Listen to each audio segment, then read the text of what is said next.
Shalom, salam sejahtera di dalam nama Tuhan Yesus Kristus. Salam jumpa kembali bersama Blessed to be a Blessing channel. Sharing firman Tuhan diberkati dan menjadi berkat. Bapak Ibu Saudara yang dikasihi oleh Tuhan Yesus Kristus, teks firman Tuhan yang akan kita renungkan pada saat ini terambil di kitab Matius pasal 28 ayat 16 sampai dengan yang ke-20. Lembaga Alkitab Indonesia memberikan judul perintah untuk memberitakan Injil. Dan ke-11 murid itu berangkat ke Galilea, ke bukit yang telah ditunjukkan Yesus kepada mereka. Ketika melihat dia, mereka menyembahnya, tetapi beberapa orang ragu-ragu. Yesus mendekati mereka dan berkata, "Kepadaku telah diberikan segala kuasa di sorga dan di bumi. Karena itu pergilah, jadikanlah semua bangsa muridku dan baptislah mereka dalam nama Bapa dan Anak dan Roh Kudus. Dan ajarlah mereka melakukan segala sesuatu yang kuperintahkan kepadamu. Dan ketahuilah, aku menyertai kamu senantiasa sampai kepada akhir zaman." Saudara-saudara yang dikasihi oleh Tuhan Yesus Kristus, setiap orang percaya harus tahu bahwa memberitakan Injil adalah hal yang sangat penting. Tetapi ada banyak orang percaya yang acuh tak acuh dengan memberitakan Injil. Yang penting sudah percaya kepada Yesus, itu sudah cukup. Tidak, saudara, tetapi harus dibagikan kepada orang lain tentang Kristus yang sudah kita kenal. Memberitakan Injil adalah tugas utama orang percaya. Kenapa dan apa itu Injil? Sehingga menjadi tugas utama bagi orang percaya untuk memberitakannya. Berbicara tentang Injil itu berbicara tentang karya Allah bagi manusia, karya keselamatan Allah bagi seluruh umat manusia. Nah, saudara yang dikasihi oleh Tuhan, karena itu Injil disebut sebagai kabar baik atau evangelion, kabar sukacita, berita keselamatan, karya Allah di dalam pribadi Kristus yang lahir ke dalam dunia.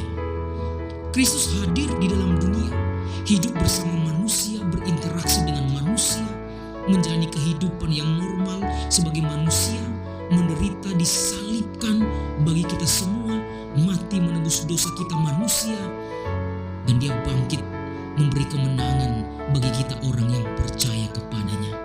Kemudian dia naik ke surga, bahkan dia menyediakan tempat bagi setiap orang yang percaya. Nah, saudara, itulah Injil, keselamatan bagi semua bangsa. Karena itu dalam kitab Roma pasal 1 ayat 16 dikatakan bahwa Injil adalah kekuatan Allah yang menyelamatkan orang yang percaya. Artinya setiap orang yang percaya kepada Injil itu percaya kepada Kristus yang sudah lahir ke dalam dunia, menderita bagi dia, mati untuk menebus dirinya, bangkit memberi kemenangan baginya, dan naik ke surga menyediakan tempat baginya, maka ia akan diselamatkan. Nah, saudara-saudara yang dikasihi oleh Tuhan, keselamatan bukan hanya untuk kita saja, tetapi bagi semua orang yang mau percaya kepadanya. Yang menjadi pertanyaan, bagaimana mereka bisa percaya jika mereka tidak mendengar tentang dia? Bagaimana mereka mendengar tentang dia jika tidak ada yang memberitakannya?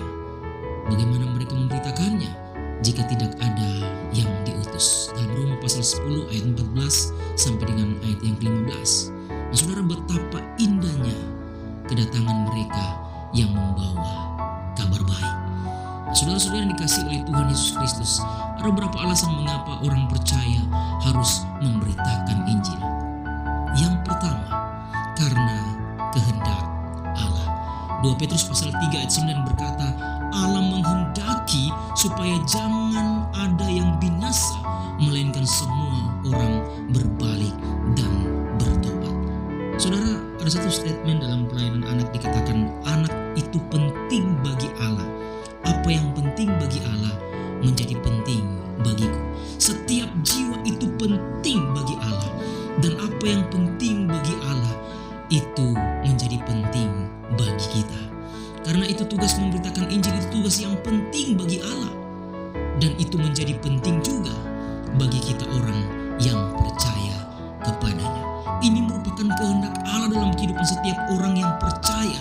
Keselamatan sekali lagi bukan hanya untuk kita saja yang percaya, tetapi bagi mereka yang ada di luar sana. Kita beritakan tentang Kristus. Kenapa?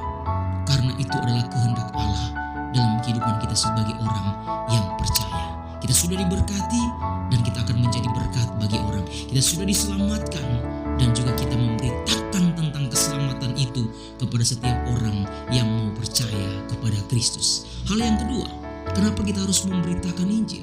Karena merupakan perintah Allah. Ini merupakan amanat agung bagi setiap orang yang percaya. Matius pasal 28 ayat 19-20 dikatakan, karena itu pergilah. Pergi kemana? Dikatakan sampai ke ujung bumi. Ada yang terpanggil memberitakan Injil sebagai misionaris sampai ke suku-suku terpencil. Kita juga mungkin terpanggil menjadi misionaris, atau mungkin tidak sampai ke ujung-ujung dunia. Di lingkungan di mana kita berada pun kita bisa memberitakan Injil. Terus bagaimana dengan istilah yang tidak disukai oleh orang-orang tidak percaya, yaitu kristenisasi? Saudara, mengkristenkan orang, kita memberitakan Injil bukan untuk mengkristenkan orang, tetapi supaya mereka bisa mendengar tentang kabar baik itu.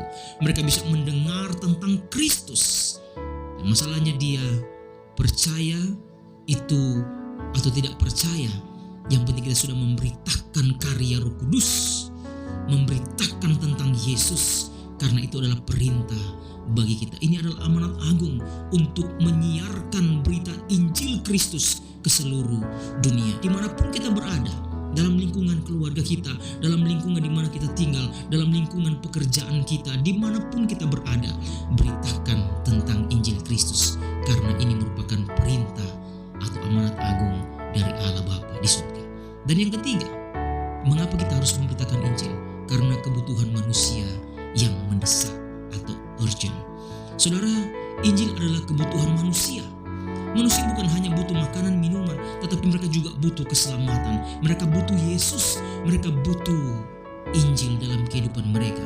Kebutuhan manusia, saudara, yang terpenting adalah ketika mereka mendengar tentang Yesus. Bukan hal-hal material, tetapi yang paling mendasar yaitu kebutuhan tentang Yesus.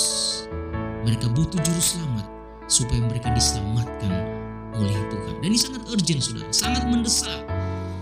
Dan Injil harus segera diberitakan. Kemudian hal yang keempat, mengapa kita harus memberitakan Injil?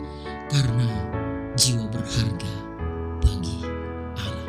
Nah, saudara, dalam Yesaya pasal 43 ayat 4 dikatakan, karena engkau berharga di mataku. Saudara, setiap manusia berharga di mata Tuhan.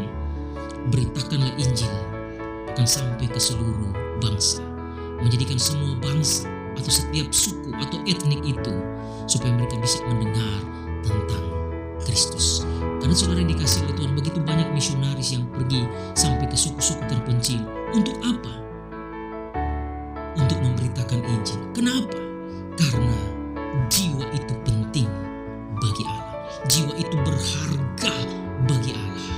Dan Allah memandang dari surga betapa berharganya kita manusia di hadapan Allah yang Maha Kuasa. Karena itu karya Allah melalui Kristus Yesus di atas kayu salib membuktikan betapa berharganya kita di hadapan Allah, sehingga dia rela memberikan anaknya, dia rela menyerahkan anaknya, mengaruniakan anaknya bagi setiap orang yang mau percaya kepada Tuhan Yesus. Karena itu Bapak Ibu Saudara yang dikasihi oleh Tuhan Yesus, beritakanlah Injil senantiasa. Karena itu adalah kehendak Allah, karena itu merupakan perintah atau amanat agung, karena kebutuhan manusia yang mendesak atau yang urgent, dan karena jiwa berharga bagi Allah. Dan biarlah firman Tuhan ini memberkati kita semua, sharingkan kepada orang lain, supaya kita sudah yang diberkati bisa menjadi berkat bagi banyak orang. Shalom, Tuhan Yesus